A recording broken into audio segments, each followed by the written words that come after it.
How you doing there? Welcome back to Babylon Tom. Babel sneeze. Gewaldig. Wow. That was geschmack. Whoa. I'm like a new man. Welcome back to Babylon Talmud. Today we said Daf Yudal, Daf 14 of Masechta Sotah. Friends, Daf 14 is pretty gewaldig. We wrap up the first parak of Masechta Sotah. We start the second parak. We wrap up with some interesting agaritas, and then we start the second parak, which is talks about the korban mincha of a sotah, which, if you find it interesting, you find it interesting. I find it somewhat interesting, I'll say. All right, so we can start Daf Yud Gimel with Beis, 2 lines from the bottom. Vayikbar oso bagai be'eretz moyav mul Beis Peor. So it says that the Eibishter buried Moses in a valley in the land of Moab, opposite Beis Peor. That avoid Zara Getchke, avoid Peor. It's modna kanazach. Omer Brechia Simon b'Soich Simon. So it says Brechia. Who else said modna recently? Somebody said modna. It was gewaldig. I can't remember who said it. But it was very geschmack. Modna. Did I speak to somebody recently? They said modna? Maybe I did, but I can't remember who. Who would I have spoken to that would have said modna? Ich weiß nicht. Akuponim. So Omer Brechia Sim B'Soch Simenu. So we're giving all sorts of clues, right? That Moses was buried in a valley, the land of Moab, opposite Beis Peor. So, and nonetheless, nonetheless, the pasuk says that nobody knows where Moses is buried. And the evil, wicked kingship. What's this letter that I have here? Does he give us? I don't know.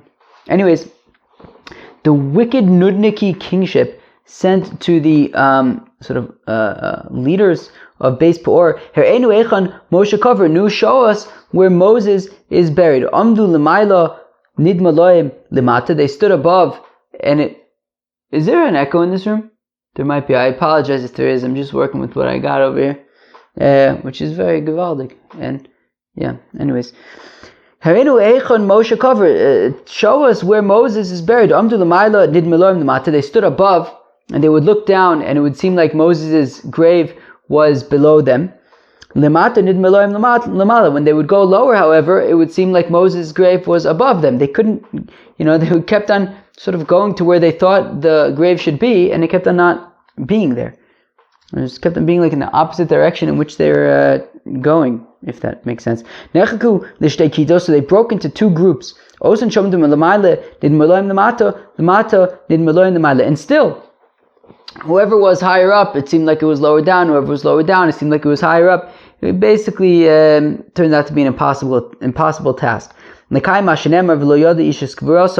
Mekayim, what the pasuk says, that nobody knows where Moses is actually buried. Even Moses doesn't know where he's buried. I mean, what exactly is it saying? I feel like most people don't know where they're buried. Right? It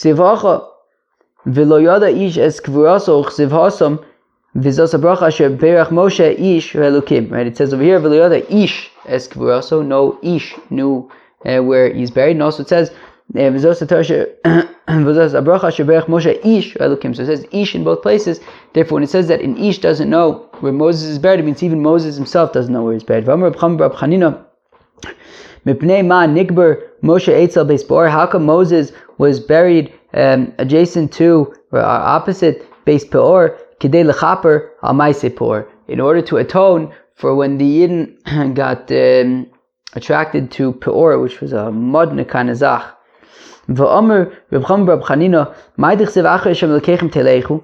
Oh, friends, it's a gewaltige Gemara. It says, what does the pasuk mean when it says walk after God? How can a fellow walk following God? The pasuk says that Hashem is a devouring fire. How can you walk devouring fire. What it means is that follow the characteristics of the Eibishter. Just like he clothes the naked. As the Pasuk says, that it says that the Eibishter made garments for Adam and Eve. So you should also clothe the naked. The Eibishter visited the sick. That the Eibishter visited Avraham Avinu after his bris milah. So you should also visit the sick. The Eibishter consoled the mourners. That the Pasuk says that after Abraham passed away, so it says that he blessed Yitzchak, and that's referring to the blessing of the mourners that we learned about the Masechta Ksubis at the beginning of the Masechta. So we should also console mourners. HaKadosh Baruch Hu cover Mesim. The Eibishter buried the dead. The Pasuk says Vayikbar also Bagai, that he buried Moses in the valley. Afatak for Mesim. So we should also bury the dead. Very gewaldic, right? Right. So the Pasuk says. Right, so to recap, the Pasuk says that you should walk after God, but how can you walk after God if He's a devouring, consuming fire? You do that by following His ways, His good ways. Kosnosor. So we had mentioned that the Eibishter provided cloaks of hide for Adam and Eve. So Rab Shmuel Chadamer Davar Bamenor. So there's Machlokes Rav and Shmuel. One opinion is that it means wool, right? Something that comes from the sheep. The Chadamer Davar Shaor Nen Emimenu. The other opinion is that no, it's not that it comes from the skin, right? It's not like that it comes from, right? For example, wool of a sheep. No, it's that which human skin enjoys wearing, and that would be linen. I lost my place. Darshab Simloi. The Torah begins with kindness, kind deeds, and it ends with kind deeds. The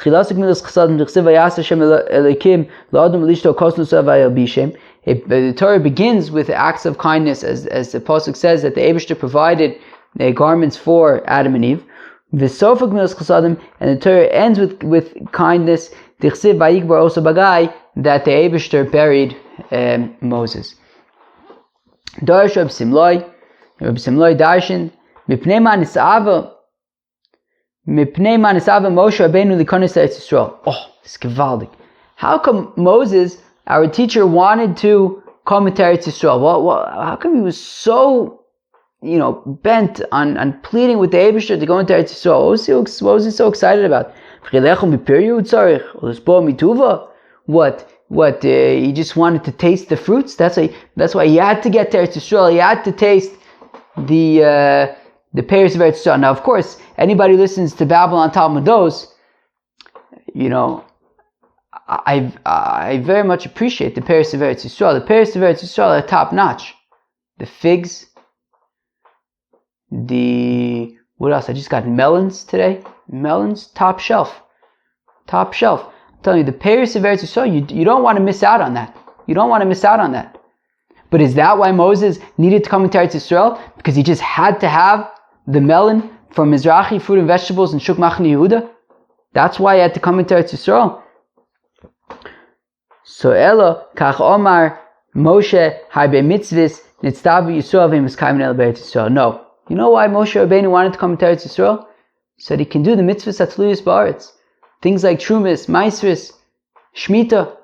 There are certain mitzvahs that you can only do in Eretz Yisrael. And Moshe Rabbeinu wanted an opportunity to experience those mitzvahs. So, Ekones ani la'aretz kadesh yiskaimu kulan al yadi. And Moses pleads with the Eibishter and he says, look, let me just go into Eretz Yisrael so that I can experience these mitzvahs. Amar HaKadosh Baruch Hu, the Eibishter says to Moses, Klumatam v'akash lekabel sachar. No, why do you want to do these mitzvahs? To get reward for having observed them? No,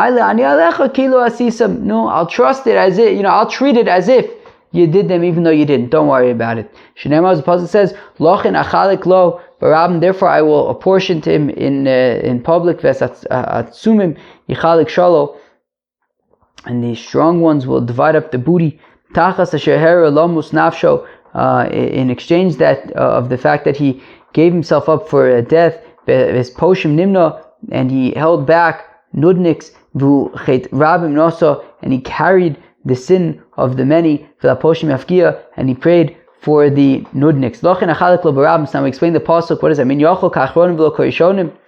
Is it possible that what the Eibishter is saying is that he's going to reward Moses like the later, the later great people, not like the earlier ones? That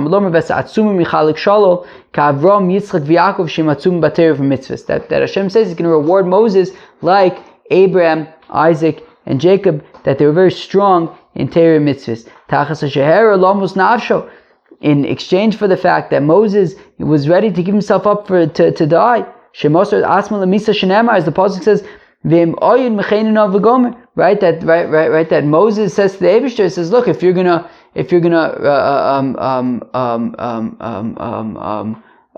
forgive, is that the word I'm thinking of? If you're going to, my brain isn't working so stark today. If you're going to forgive, forgive, I guess. Oh gosh, my brain isn't working so stark.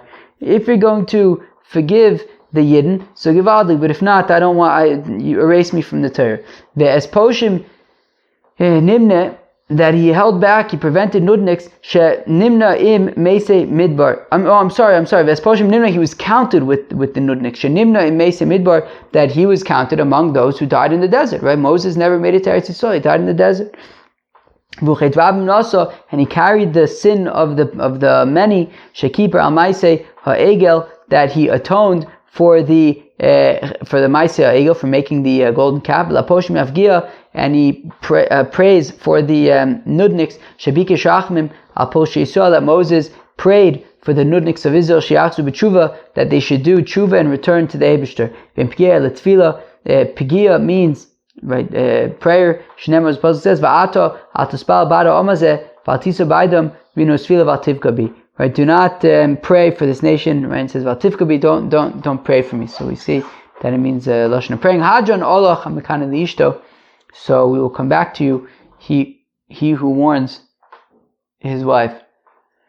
Okay, Givaldik. It sounded like somebody was knocking one second. I'm going to take a stretch, and then we'll go weiter in the second parak of Masechta Sotah. I think at baseball games, they have something called, I think, the 7th inning stretch or something. So we have the second parak stretch. The second parak of Masechta Sotah stretch. Maybe should we make that a minig in Babylon Talmud, that when we get up to a parak, we get, we have like the second parak stretch, the third parak stretch. What do you think? Should we make that a minig? Okay, says the Mishnah, the beginning of the second parak of Masechta Sotah. So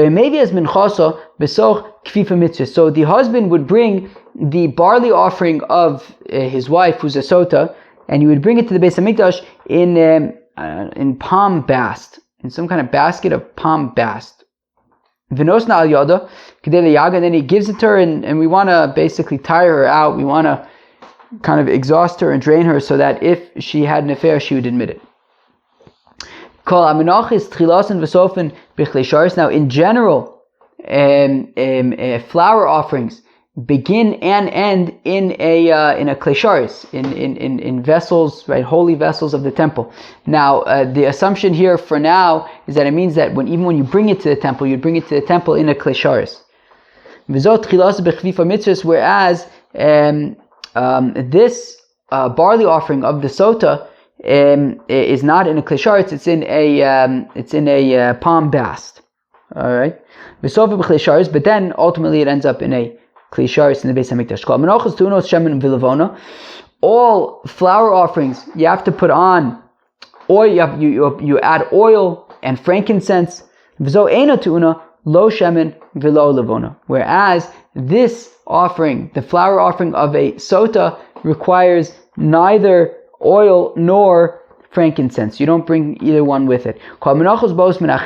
In general, flour offerings are of wheat, whereas the flour offering of a sotah is barley. Now, the only other example of a barley offering, if I'm not mistaken, is the minchas omer. Right, we're starting to do Sfira Sa'omer now. So the Korban Mincha of the Omer offering was flour, was barley. Now, even though the Omer offering comes from barley, geres, it would be finely ground barley, like fine barley flour. Whereas the offering, the barley offering of a sotah is coarsely ground flour. Right, that has still like the husks in it and stuff. I think, if I understand correctly, definitely not finely ground. Where am I? Rabbi Gamliel, just like what she did something animalistic to have an affair with somebody who was not her husband. So then also she brings in a flour offering, which is barley, and barley is animal food. It's like it's considered that, right, wheat is for humans and barley is for the animals. Says the Gemara, Tanya Abachanan Omer Mishum Rabbi Eliezer Kidei Liyaga, right? That when we say that the husband brings the flour in this palm bast and he gives it to her in order to kind of drain her out, Kidei Shetachzor Ba, so that she'll recant if she actually had an affair. Now, if such is how the Torah has mercy on somebody who violated, right, who did an aveira, right? Meaning the point is that if she had an affair, which is an aveira, we want her to admit it, to spare her. So if we're specifically looking to spare somebody who did an aveira, then certainly those who are doing the will of God, certainly the Eibishter is going to have, the Torah is going to have mercy on them. One second. How do we know that the reason why we want her to admit if she had an affair, how come it's because we have mercy on her? I mean, that's very nice, sure, but how do we know that that's actually the reason? Maybe the whole reason why we wanted to admit it is not because we care about her, we care about Shem Hashem. We don't, right, as part of the potion, you have to, put Shem Hashem into water and it dissolves. And maybe we just want to prevent that, so we want to, if she had an affair, we want to do whatever we can to get her to admit it, to prevent the name of God to be erased. Not necessarily that we have mercy on her. Well, answers the Gemara, Kasover, Mashka, V'acharkach, Makrives Minchoso. No, it's because the Tana of our Mishnah assumes that first she would drink the potion and then she would offer the mincha, which means at that point the name of God has already been erased, and still we're still trying to get her to admit it, even if we're still trying to get her to admit it if she is in fact guilty. And therefore, in terms of erasing the Megillah, it's not a concern because it's already been erased. She already drank the potion, and therefore we want her to admit it to interesting. I guess if she admits it at that point, would she not die or whatever? Okay. So now, so we said that all of the menachos. What do we say about all the menachos? Oh, they start out in Klesharis. Right, exactly. It said in the Mishnah that all the menachos start out and end up in Klesharis. That they're even brought to the Beis Hamikdash in Klesharis. But we have a contradiction. Now, this is a very interesting brisa, in my opinion. Seder menachos ketzad. What is the process of offering a flour offering? Or the mevi mincha mitoch beso bikalasos shel kesef v'shel zov. A fellow brings the flour offering from his house to the temple in a basket of silver or gold. V'nosna l'soch klesharis. And then when he gets to the Beis Hamikdash, he transfers the flour into a klesharis, umikadsha bichlesharis, and by putting it into the klesharis, right, the holy vessels of the temple, by putting it into the klesharis, the mincha now becomes kadosh with kedusha saguf. The flour is now kadosh with kedusha saguf. V'nosin alei shamno l'vonoso. You then add oil and frankincense. Umolicha etzel kohen, and at that point, right, once the flour has been transferred into the klesharis and shemen and levona has been added, it is then transferred to the kohen. V'choyin molicha etzel mizbeach, and the kohen now takes the flour offering to the altar. Umagisha b'kan jomas ma'aravis, and he brings it to the southwestern corner of the mizbeach. Can you get chudo shel keren, right by the point of the corner? Vidayo, and that's enough. The Gemara is going to explain what does it mean that's enough. What else would we assume that there is to do? And then what he does is he moves the frankincense over to one side. And then he finds the oiliest part, which doesn't have any frankincense there, and he takes where am I? Right, exactly, the komets, and he takes a fistful or 3 fingers full of komets, a scoop, a hand scoop. Vinosno l'soch klisharis, and then he puts it into another klisharis, right, just the komets. Umikacha b'klisharis, and it becomes kadosh in the klisharis. Umelaket es levonoso, and then remember he had taken the frankincense and moved it over to the side, so that when he takes his komets, there's no frankincense in it. He takes the komets and puts it in another klisharis, and then he scoops up the frankincense and puts it with the komets in the other klisharis. V'nos nal gabav, and he puts the frankincense on top of the komets. Umaleu mekachu b'klisharis, and then the kohen takes the komets and the frankincense, and he takes it up to the mizbeach, and he burns it. Umolcho, and he adds salt, vinosno al gabi ha'ishim, and he puts it on the fire. Karev ha'komets. Now, once the komets has been offered, shiarel necholin, then the kohanim can eat whatever, right, the shiraim, whatever is left from the flour offering, right? He just took, a handful, let's call it, and he offered that in the mizbeach. So the rest of the flour offering can be eaten by the kohanim. V'ashana kohanim litein l'socha yain v'shemen udvash, and the priests are permitted to add wine, oil, honey into the remainder of the flour offering to make it tasty. Ve'ein asun elam milchamis, just make sure, right? They just have to make sure that the flour offering does not become chometz. Friends, Pesach now, we don't eat chometz. So also in the Beis Hamikdash they didn't eat chometz. So they can add whatever they want to the flour offering as long as they make sure it doesn't become chametz. Katoni mia bikaloto shel kesev v'kaloto shel zov. Now here's the shaila. The shaila is that our Mishnah said that menachos are brought to the Beis Hamikdash in klesharis, yet it says no, it would just be baskets of gold and silver. So what is it? So Amar Rav Papa ema bechelim haru'uyim lechlesharis. So it says Rav Papa, it means vessels that are fit to be made into klesharis. For example, silver and gold, but not actual klesharis, but materials that can be used for klesharis. Sorry, I'm like squeaking around. I'm still in the same kind of squeaky space.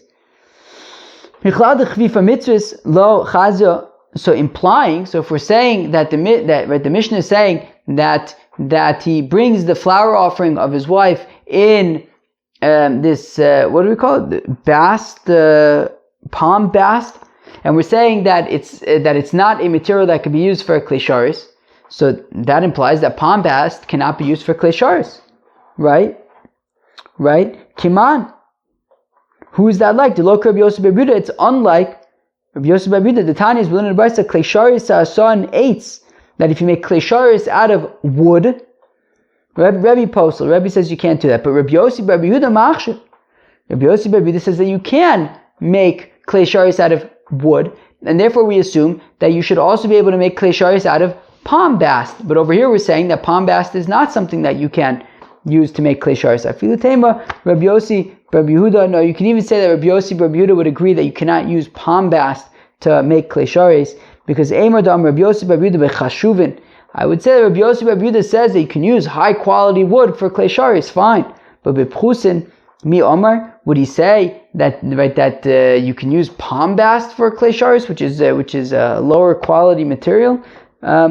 No. Leisle the Rabbi Yossi Bar Yehuda hakriveu no lefechasecho. What does Rabbi Yossi Bar Yehuda not hold of the pasuk of hakriveu no lefechasecho? That is a pasuk in Malachi, where the Eibishter is giving rebuke, and he's saying, you're bringing korbanos that have mumim, that are not good. What would you offer these korbanos to a government official? No way, no how. So therefore, Rabbi Yossi Bar Yehuda must still hold of akrivei no lefechasecha. How could Rabbi Yossi Bar Yehuda sanction making klei sharis out of palm bast, which isn't a high quality material? So the point is, when Rabbi Yossi Bar Yehuda says that you can use wood, high quality wood, but not necessarily palm bast, so everybody could agree that palm bast would not be usable for klei sharis. So now we're going to basically go through the entire brisa that we just quoted that explained the process of offering the korban mincha, and we're going to kind of break it down. So now, going weiter, so breaking down the brisa, it says v'nosen klei sharis u'mekache b'klei sharis. So it says that that you take the flour offering in a gold or silver basket, and then you empty it you put it into a klei sharis, and it becomes holy at that point. Shmazmina klei sharis ein mekachin ela midas. So we want to say that when it says v'nosen klei sharis u'mekache b'klei sharis, it means that you have to have intention to be mekadesh it. But you have to specifically have intention for it to become holy. To which the Gemara answers that no, read it that you put it into the klei sharis so that it becomes holy, meaning regardless of what your intention is, it would the flour offering would become holy in the klei sharis no matter what.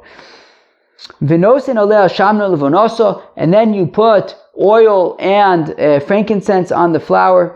Shenemar, as the pasuk says, "V'yotzak oleh shemen v'nosim oleh levono," that you put on oil and frankincense. Molicha etzel koin, and then you take the flour offering, right? The flour and the oil and the frankincense. You bring it to the koin. Dichsiv aviel bnei Aharon v'geim, as the pasuk says that you bring it to the children of Aharon. V'choin molicha etzel mizbeach, and the koin brings the offering to the altar. The pasuk says v'gisha etzel mizbeach, that he brings it to the mizbeach. Magisha b'kain dromis ma'arovis k'neged chudo shel keren v'dahyoi.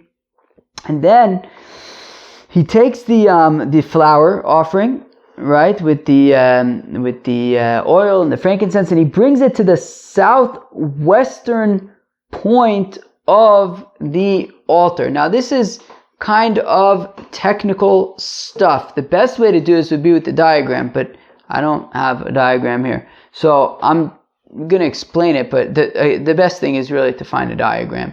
But basically, so you walk into the Azara from the east, and you walk towards the west, which means that the north is to your right, and then the south is to your left. Now the ramp of the Mizbeach was in the south. Okay, which means that and the Mizbeach was right opposite the entrance to the Heichel, right? So now the western side of the Mizbeach is opposite the Heichel, and the southern side is at the on the left, at the bottom. I don't know, the southern side of the Azor. So we're saying that you take this mincha and you put it on the corner of the west and the south, okay?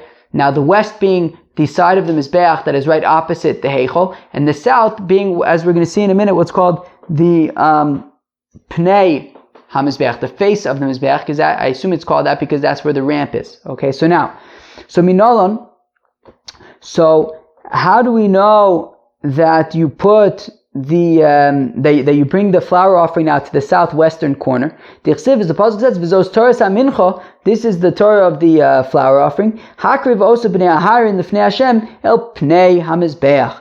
That the children of Aharon bring it to the face of the mizbeach, which I think the point is that it means where the ramp is, which is the south of the mizbeach. V'tanya lifnei Hashem. Yeah, we also have a brisa which says that when the pasuk says lifnei, right, it says lifnei Hashem el pnei hamizbeach. So v'tanya lifnei Hashem, that when it says lifnei Hashem, before God, Yachol b'mayrav. So that sounds like you would bring the flour offering to the western side of the Mizbeach, because that is the side of the Mizbeach that is right opposite the Heichel. Talmud Omer el pnei Mizbeach. But no, you can't put it on the west side because it also says to the face of the Mizbeach, which is the southern side of the Mizbeach. So if we're talking about the face of the Mizbeach, then that sounds like we're talking about the south side of the Mizbeach. But it says before God, which is the west side of the Mizbeach. Okay, so what do? Do you put the flour offering on the southern side of the Mizbeach, on the western side of the Mizbeach? Magisha b'keren dromis ma'rovis k'neged chuda shel keren v'dayo. So what you do is that you bring the flour offering to the southwestern point of the Mizbeach, and bring it right to the point, so it's keilu both on the south and the west, and that is perfect. Rabbi Elazar Omer says, Rabbi Elazar, Yochel Yagishena b'mayrava shel keren. Is it possible that you would put, I think you can get rid of shel keren, I think actually. That is because there's a note that says that you can, if I'm not mistaken. Yeah, you can just skip. There's a note that says you can skip shel keren. I think it reads better that way. So Yochel Yagishena b'mayrava. So is it possible that you bring the flour offering to the west, o lidroma, or to the south?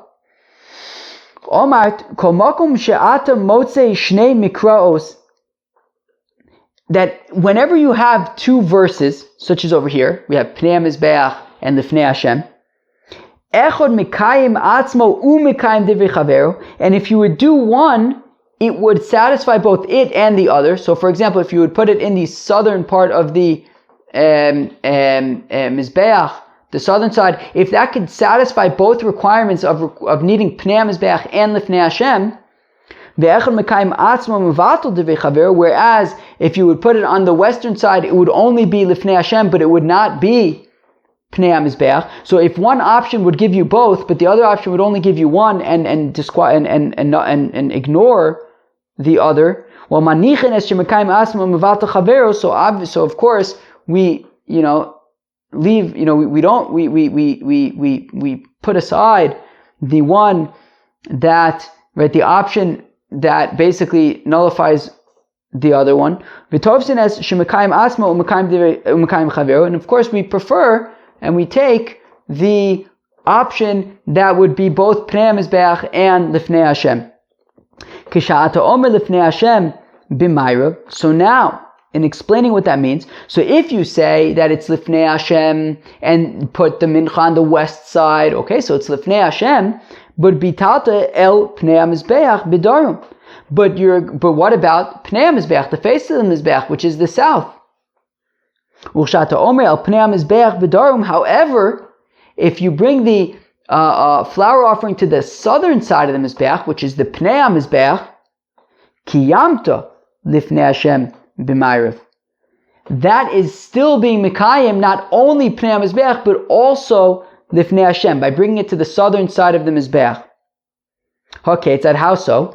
Magisha ledroma shel keren, you bring it to the southern part, I guess, of the corner, the southern part of the Mizbeach towards the west.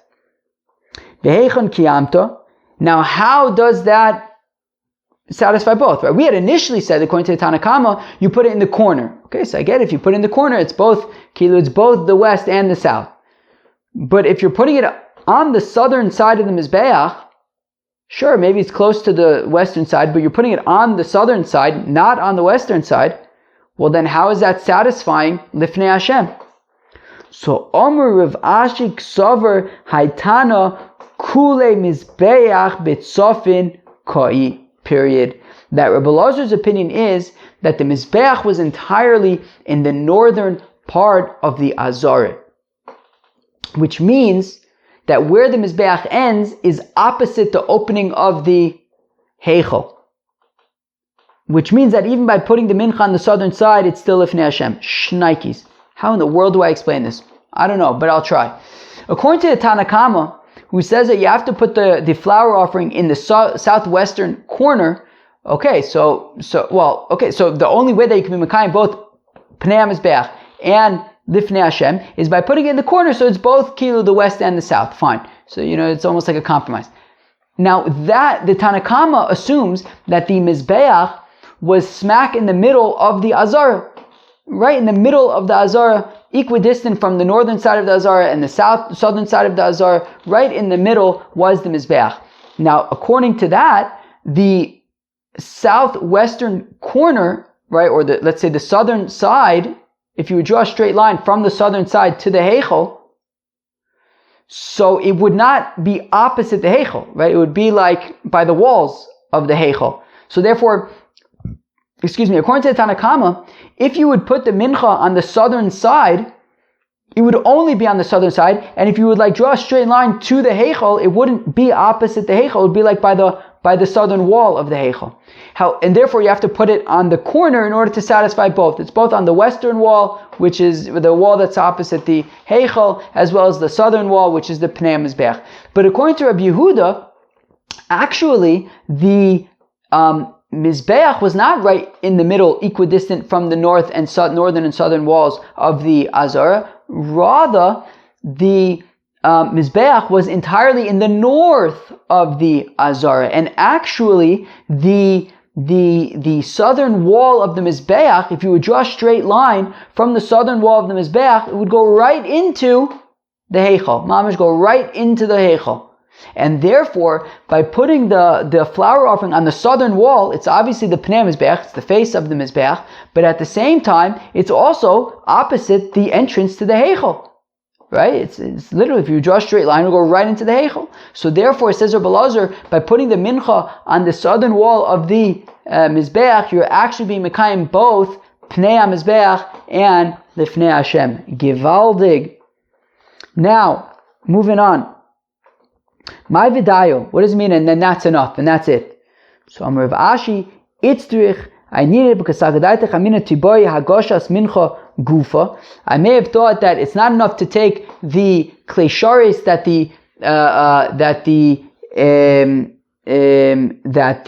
the flour and oil and frankincense is in. I would think that it's not enough to just take the klesharis and put it on the mizbeach, but rather I might think I lost my place. I might think that I would have to actually pour some of it onto the mizbeach, right? That the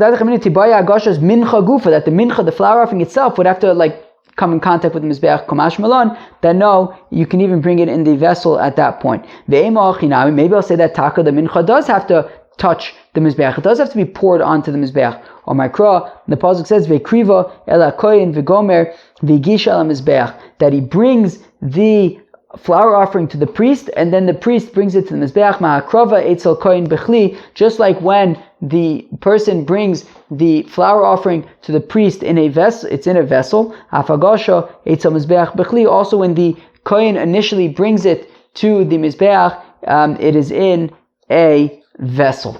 Now the Brisa continues. Now at this point, he had taken the flour. He put it into a klesharis. He added oil. He added frankincense. Now he takes the frankincense and he moves it over to the side. So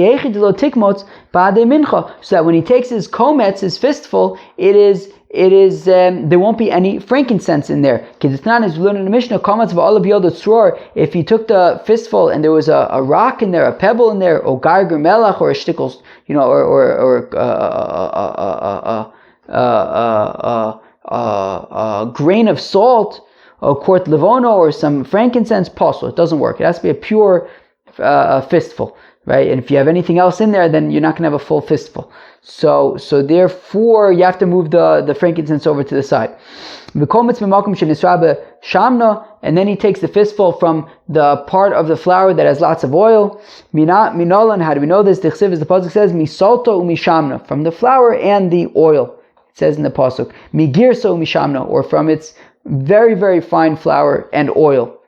Vinosno l'soch klisharis umikachu b'klisharis, and then he takes the fistful and puts it into another klesharis, and it says he's mekadesh the komets now. Lomali hakitchachadazimno. Why do I have to be mekadesh the komets? Wasn't it already holy once it went into the klesharis initially? Now we're taking it from the first klesharis, putting it into another klesharis to be mekadesh it nochamo.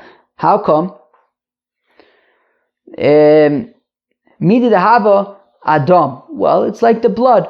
Dam afagav de kadishte sakin betzaver beema hader makdish lei bichlei shar sachanami loshna. Well, just like where a knife, the knife that you use for slaughtering animals in the temple is a klesharis, which means that memele, when you slaughter the animal and the blood touches the knife, it becomes kadosh, holy with the klesharis. But nonetheless, you also receive the blood. You do kabbalah sadam in a klesharis as well. That even though you already mekadesh the blood, you're mekadesh it nachamol.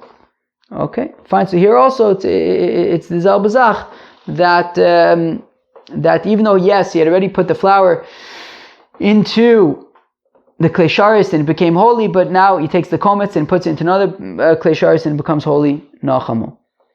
Now, after taking the fistful and putting it into another klesharis, he takes frankincense and puts it on top of the flour, the fistful. It says the frankincense that's upon the flour offering. And then he takes the klesharis that has the fistful and the frankincense and stuff, and he burns it on the mizbeach in the klesharis. B'klesharis maktile. What do you mean? What? He's burning it in the klesharis? No, he brings it up to the mizbeach in the klesharis to then burn it not in the klesharis. And then he puts salt on it and puts it in the fire. The pasuk says that whenever you have a flour offering, you add salt. Once the komets has been burnt on the mizbeach, then the rest of the flour offering can be eaten by the priests. Minalan, how do we know this? The pasuk says that the kohen offers the flour offering on the mizbeach, and then it says that whatever is left over, goes to Aaron and his sons. And at what point is it considered that the komets has been offered on the altar? So it's machlokas deitmar hakomets meimosai matis shirayim bachilo. At what point does the komets allow the kohanim to eat the rest of the flour offering? Reb Chanina Amar mishatishlot bo haor. Reb Yochanan Amar mishatitzas haor beruba. So Reb Chanina says that it is once the fire starts consuming it any amount, whereas Reb Yochanan says it has to consume a majority of the fistful. But at that point on, then the kohanim can eat the rest of the flour offering, the remainder of the offering. And the priests are permitted to add wine, oil, honey. My time, how come? Because the verse says, right? That it's as that the kohanim should be able to eat these offerings. Ligdula, that it should be for greatness, just like the kings eat them, so should you eat them. And therefore, you can add wine, oil, honey, whatever you want. Just make sure that just make sure it doesn't become chametz. The Chsiv, as the pasuk says, lo siyafe chametz chelkam, Amr Reb Shimon belakish afilu chelkam lo siyafe chametz. That not even any amount of it can be leavened, can be chametz. So that they can add whatever they want to the flour. Just make sure it does not become chametz. Just like now it's Pesach and we don't eat chametz on Pesach. We don't eat chametz now either. Friends, that was daf Yud Daled of Masechta Sotah. It was a gewaltige daf. Some interesting agaritas at the beginning of the daf regarding to where Moses is buried and how we have to follow the ways of God, and why Moses wanted to go into Eretz Yisrael in order to be mekayim the mitzvahs of Tchilus Ba'aretz. Very interesting stuff. Then we talk about the Minchas Sotah and the Korban Mincha. And we just talked a lot really about Korban Mincha in general and what the process is of offering a Korban Mincha. So very, very interesting stuff. I hope you enjoyed Daf Yud Daled of Masechta Sotah. Peace.